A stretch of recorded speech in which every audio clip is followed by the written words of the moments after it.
당시 장비, 복장, 전술 방법 그대로 재현한 거거든요. 대단히 훌륭합니다. 이 정도 2차 대전 영화 나오기 힘들어요. 잘 된 건 잘 됐다고 해야지.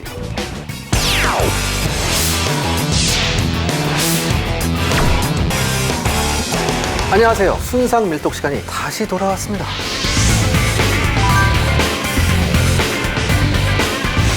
오늘은 휘리에서 나왔던 자잘한 무기들을 한번 알아보겠습니다. 먼저 브래드 피트가 사용했던 권총이 나오는데 이상한 리볼버 권총을 하나 갖고 나와요. 2차 대전 때는 전부 다 M1911 쓴 거 아닙니까? 맞는데 같이 지급된 권총 중에 뭐가 있냐면 스미스앤 웨선 M1917도 있었어요. 이게 뭐냐면은 1차 대전 때부터 지급되었던 권총이에요. 근데 브래드 피트가 이 권총을 차고 있다. 이건 짬이 그만큼 된다는 얘기예요. 좀 짬 되는 애들이 이런 걸 차고 있었거든.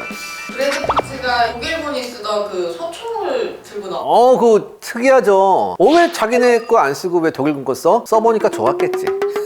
독일군이 썼던 STG-44라는 세계 최초의 실용화 돌격소총이죠. 1942년부터 대충 설계가 돼서 43년, 44년 이때부터 많이 지급이 됐었는데 보통 이제 유효 사거리는 적어도 한 600m 정도는 나와야 된다. 그런 걸 상정하고 만든 총인데 실전을 독일군들이 겪어보니까 스탈린그라드에서 50m도 안 되더라. 실질적으로 이 소총탄이란 건 200m 정도만 커버하면 충분히 효과가 있다라고 독일군이 판단했어요. 그래서 기존의 7.9mm 탄의 탄피가 57mm였거든요. 이거를 33mm로 줄인 총탄을 개발합니다. 그것이 바로 7.9mm 쿠르츠탄이죠. 이 쿠르츠는 독일어로 짧다는 뜻이에요.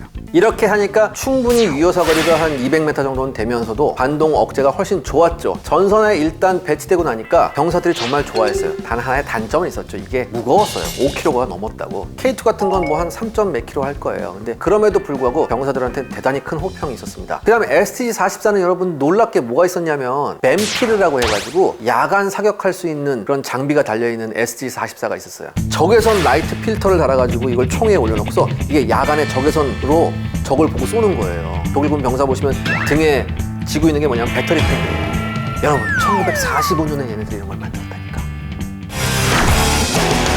기관총이 하나 나오는데 얘가 레이저 광선이 나오는. 그쵸. 그 보면은 쫙 쏘는데 뭐 레이저 광선 쭉쭉쭉쭉쭉 나가죠. 이게 뭐냐면 그 유명한 MG42 기관총입니다. 보통 삼각대에 올려놓을 수도 있었고요. 경기관총을 쓸 수도 있어요. 그래서 다목적 기관총의 원조다 뭐 이런 얘기도 있는데 당시에 있었던 기관총 중에서 가장 발사 속도가 빨랐어요. 보통 평균 분당 1200발 쏠 수 있었습니다. 당시 미군 기관총이 브라우닝 기관총이었는데 보통 분당 900발 쏠 수 있었거든요. 그야말로 뭐 하나의 레이저 총처럼 연결될 정도로 정말 발사 속도가 빨랐어요. 그래서 당시 미군들은 히틀러의 전기톱이라고 불렀죠. 왜냐하면 전기톱 돌아가는 소리 같다고 해가지고.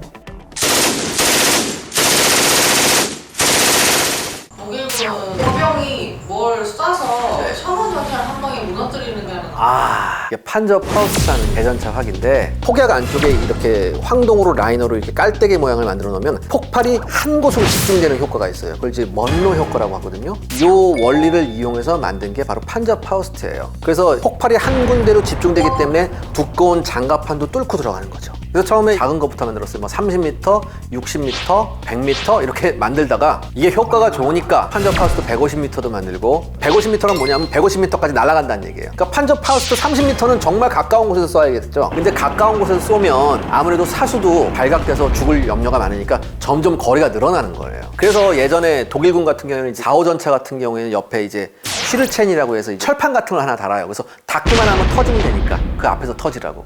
전쟁이 끝난 이후에 그대로 이 개념을 소련군이 가져와서 만든 게 RPG-7이에요. 테러리스트의 영원한 친구죠. 알라의 요술봉. 지금도 쓰이고 앞으로도 쓰이고 영원히 쓰일 것 같아요. 국제적인 분쟁 지역에는 얼마나 많은 RPG가 지금 있는지 파악도 안 돼요.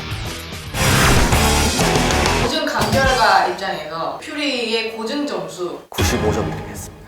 정말 잘 만들었어요. 다른 걸 다 떠나서 박물관에 있는 전차를 끌어와서 만들었다는 거에 전 어마어마한 점수를 주고 싶습니다. 이런 게 있어요. 뭐 상황적 고증이 좀 안 맞잖아요. 왜 탱크 하나가 부서져 있는데 수백 명이 달려들었는데 왜 그렇게 같이 죽어요? 그러니까 영화지. 그리고 비슷한 예가 있었죠. 6.25 전쟁 때. 어니스트 코우마 상사인가? 그 사람이 이제 퍼싱 전차 타고 있다가 북한군 병력 500명한테 둘러싸이거든요. 밤새도록 싸워서 거의 다 전멸시켰어요. 그래서 그 사람이 이제 훈장받고 그런 예가 있었기 때문에 그러니까 영화니까 봐줘야지. 그건 영화니까 봐줘야 되는데 그 이외의 전차병들끼리 얘기하는 내용이나 아니면 그 상황에 따라서 어떻게 지휘관이 대처해야 되느냐, 그 다음에 당시 장비, 복장, 전술 방법 그대로 재현한 거거든요. 대단히 훌륭합니다. 이 정도 2차 대전 영화 나오기 힘들어요, 사실. 아, 잘 된 건 잘 됐다고 해야지.